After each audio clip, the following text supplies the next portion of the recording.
Pati yung mga gumagawa ng time in motion, dapat sibakin, parusahan. Kasi hindi niya ginawa ang trabaho niya sa time in motion na inspection.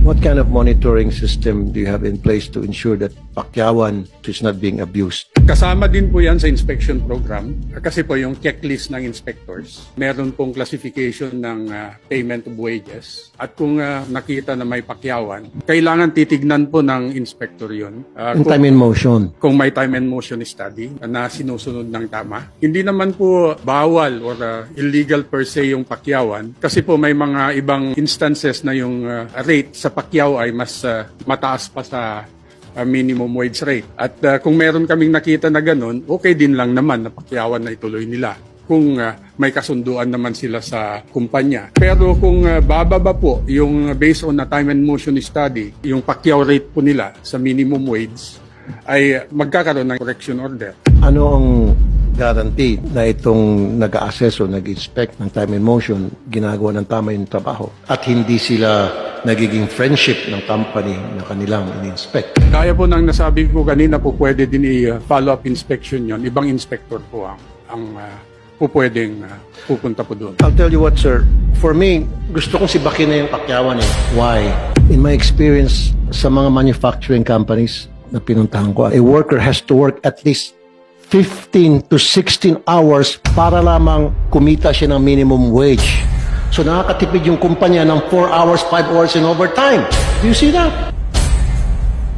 Ngayon pa lamang, even while we speak, pumunta kayo ngayon sa mga manufacturing company dyan sa Kamanaba. Most of them, a worker has to put in minimum of 12 hours, up to 16 hours just to earn the minimum wage. Isn't that unfair, sir?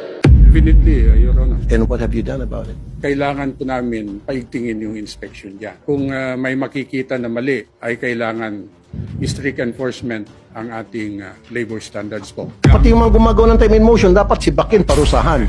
Kasi hindi niya ginawa ang trabaho niya sa time in motion na inspection. Yun po ang pangalawang hakbang.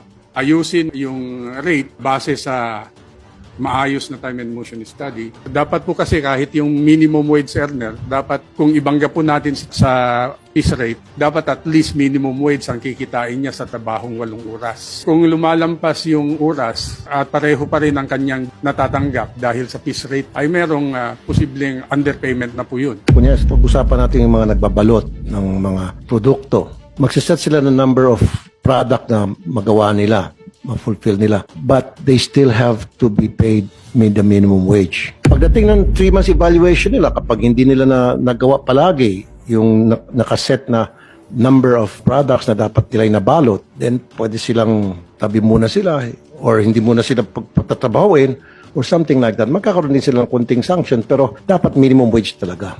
Para sa akin, tanggalin ko yung pakyawan. Totally. Siguro tutulungan niyo ako dito na sisibukin ko na yung pakyawan at saka yung piece rate. Nang sa gayon, wala na naaping empleyado. Handa po kami na magbigay ng inputs dyan sa inyong advocacy, Senator.